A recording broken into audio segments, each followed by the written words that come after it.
ঘটনা হইল প্রায় অনেক দিন ধরে আমরা ওই আখালি দানোকাটা ওই বিজিবি 2 নম্বর গেটের উল্টা পাশেই ওই হাতের বাম দিকে ওইটার বাসার মালিকের নাম ফরহাদ। ওই বিল্ডিং এ ওই 4-5 জন এক ঘরের ফ্যামিলি ভাড়া ভাড়া বাসায় থাকে। থাকার সত্ত্বে প্রতিদিন রাত 2টা না 3টা লাইট তারা এই মাদক নিয়ে তারা খেলে নালা করে। এগুলা আমরা শুনে শুনে বাড়াটি একজন আজনের দুধ জার্জির মারা জার্জি মারুক কিছু মারছি না। মাঝে মাঝে আমি প্রতিরোধ করি, মাঝে মাঝে আমি মাথায় তো তারা বন্ধ থাকে। তে আজকে সেই মেয়েও কাহিনী মাদব লিয়া তারা এটা আমি ঘুমাইতে পারলাম না। ও আইয়া কইলাম আমি কেন বেটা এটা গন্ধ গন্ধ ফেট হলি যার তে তোমরা ইটা করতা বাইরে যা করো, ইটা মাদব উদবিতে কেন চলতো না, এটা বাইরে যা করো। ও আরো 4-5টা ফুলা আনাছিন ওইটা কতুন খেয়ে তুমি মাতার কিউ অত ওদিকে খেয়ে দিছে। আমি যাই ভাই আমি ঘুমাইছি ঘুমাইতে পারলাম না, কেন তোমরা ডিস্টার্ব দিরা গন্ধ গন্ধতে ফেট হলি যার যে এটা কিতা মাতো তোমরা মুখ সামলায় মাতো এটা এটা কইতে দেরি হয়েছে। তারা 5-6 জন মিলিয়া আমার হামলা করিয়েছে 2 মিনিটের ভিতরে আমার গাঁও না আর নাম জানি না আমি, ওরা কারো চিনি না। তো ওরা তো বাসায় আসে রাত 10টা 11টা 12টার পরে রাত 3টা লাগা থাকে। ওরা এগুলা তো নাম চিনার তো কথা নাই, তো বাইরে ভোলা পান। বাসার মালিক ফরহাদ, বাড়ি ওইখানে ওই বাসা আখালিতি। জি হ্যাঁ না সে ভাড়া দিয়ে থাকে। ওইটা প্রতিদিন আমি ওর কেয়ারটেকার একজন আছে হুজুর, উনিরে অভিযোগ করে উনিরে বলি আমি ওরা এরকম কাহিনী করে তারা ডিস্টার্ব দেয় প্রতিদিন ডিস্টার্ব দেয়। ও শুনে না বুঝছেন, এগুলো শুনে না। তো আমি এগুলো সহ্য করতে পারতাম না করি আমি বাসা 1 তারিখ ছাড়িয়ে গেছি আমি বুঝছেন। আমি বলি আমি 1 তারিখ মুগির এগুলা আমার সম্ভব না তোমার এগুলা দেখার আর এগুলা প্রতিরোধ করার। তোমরা বিল্ডিং তোমরা কিভাবে টিকায় রাখবা তোমরা বুঝো। আমি প্রতিদিন অভিযোগ করি, আর অভিযোগ করার বাদেও আজকে যাই বাধ্য হইয়া আমি উঠে গেছি বসে রাত 10টার দিকে।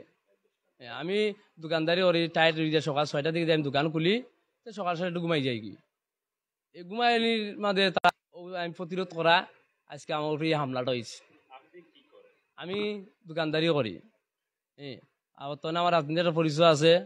আমি 9 নম্বর ওয়ার্ডের স্বেচ্ছাসেবক দলের সিনিয়র যুগ্ম আহ্বায়ক। আমি আমার নাম হবিবুল্লাহ।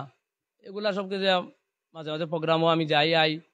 আর জুলাই আন্দোলনও 3 তারিখ বুঝছি ওই বাসা মালিকে গেট লাগাইলিছ, এটা তো খাটিয়া আওয়ামী লীগ বাসা। এই গেট লাগাইলিছে, লাগাই নিয়ে আমার উপরে এই অবস্থাটা হয়েছিল। 17-18টা গুলি লাগাইছি আমি। আজকে 5-7 জন ছেলে পেলে আছে, 5-7 জন আছেন। ওই নাইটুরে আছে না তো নাইটুর লিয়া গাওয়াইছে দেখেন। এই যে চাচ্ছি ওরা শাস্তি পাইতো সর্বোচ্চ চাচ্ছি নিব আইনের ব্যবস্থা চিনা নিব এগুলা আইনের ব্যবস্থা করবো। আপনারা সহযোগিতা করবেন আমার জন্য। আমরা একটু কথা বলবো বিমানবন্দর জালালাবাদ থানা স্বেচ্ছাসেবক দলের আহ্বায়ক যিনি শফিক আহমেদ আছেন তার সাথে কথা। মূল বিষয়টি কি হয়েছে, আপনি তো এখানে উপস্থিত হয়েছে? মূল বিষয়টি হলো রাত 10টার দিকে আমাকে আমার এই হবিউল্লাহ নম্বর ওয়ার্ড স্বেচ্ছাসেবক দলের প্রথম যুগ্ম আহ্বায়ক আমাকে ফোন দেয় যে ভাই আমাকে ওরা মেরে ফেলছে, আপনি তাড়াতাড়ি চলে আসেন। আমি আমার বাতিজা এই মিসপা ছিল, আমি ওকে নিয়ে মোটরসাইকেলে চলে আসি। আসার পরে দেখি ওর রক্তাক্ত অবস্থা, খুবই ভয়াবহ অবস্থা। আমি ওই রুমে যাই, যে রুমে ওকে হামলা করেছে রুমে যাই, গিয়ে দেখি মেজের মধ্যে রক্ত, বালতির মধ্যে রক্ত, বিছানার মধ্যে রক্ত, জুতার মধ্যে রক্ত। তারপর ওদের উদ্ধার করে নিয়ে এসে নিচে আমি আর লোকজন দিয়ে ছোটো ভাইদেরকে নিয়ে ওরা মেডিকেল পাঠাই, যে চিকিৎসাধীন অবস্থায় আছে। এখন দেখেন এই হবিবুল্লাহ পর্যন্ত বাংলাদেশ স্বাধীন হওয়ার আগ পর্যন্ত এ আমাদের সাথে রাজপথে আন্দোলন করে আসছে, জীবন বাজি রেখে আন্দোলন করে আসছে। ও এই বাসার সামনেই গুলি খেয়েছে। 17টা স্পিনটা ছিল, আমি অনেকগুলা বাইর করছি অপারেশন করে, এখনও রয়েছে। তার জুলাই কার্ডের দেওয়া হয়েছে, কার্ডটাও পাবে।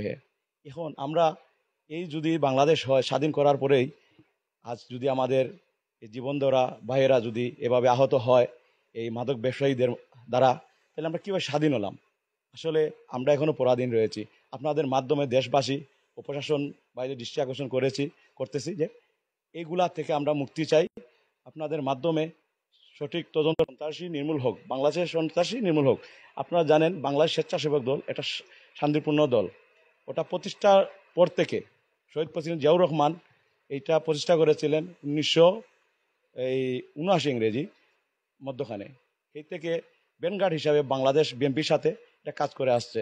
আপনারা জানেন এই যে আমার কেন্দ্রীয় কমিটির প্রেসিডেন্ট এস এম জিলানি ভাই, উনার নেতৃত্বে সাধারণ সম্পাদক বিপ্লবী সাধারণ সম্পাদক রাজীব হাসান ভাই ও আমার মহানগর সেবক দলের নেতৃত্বে আমরা সফলভাবে সিলেটে আন্দোলন করে আসছি।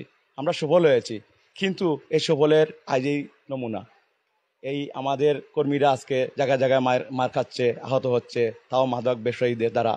ওই যার ঘরে হে আক্রমণ হয়েছে ওর পাশের রুমে হে থাকে, আর পাশের রুমে এই লোকটা মাদক ব্যবসা করে, ওর দামান তামান। হ্যাঁ, ওই বাসায় বাড়াতে থাকে, হে ওই বাসায় বাড়াতে থাকে, আর পাশের রুমের ওরে আক্রমণ করেছে, মেরেছে। দৌড়ি দৌড়ি পালাইছে, আপনার 5-7 জন ছিল, ওরে মারছে। আমি ওরে পাইছি এই রুমের মধ্যে পাইছি, ওরে পাইছি ফালানো অবস্থায়। ও থেকে আমি উদ্ধার করে আমি নিচে সিএনজি দিয়ে লোকজন দিয়ে ওকে উসমানিতে পাঠাই। আমাদের দাবি এই সন্ত্রাসীদের, এই মাদক ব্যবসায়ীদের আপনার সুষ্ঠু তদন্ত করে শাস্তি দেওয়ার জন্য, কঠোরভাবে শাস্তি দেওয়ার জন্য, যে আর কোনো আমাদের এই জুলাই যোদ্ধা এবং আমাদের কোনো জনগণ, বাংলাদেশের কোনো জনগণ এদের দ্বারা যে কোনো আক্রমণ না হয়। দেশবাসী সবাইকে বলতেছি এই শাস্তি পাওয়ার জন্য।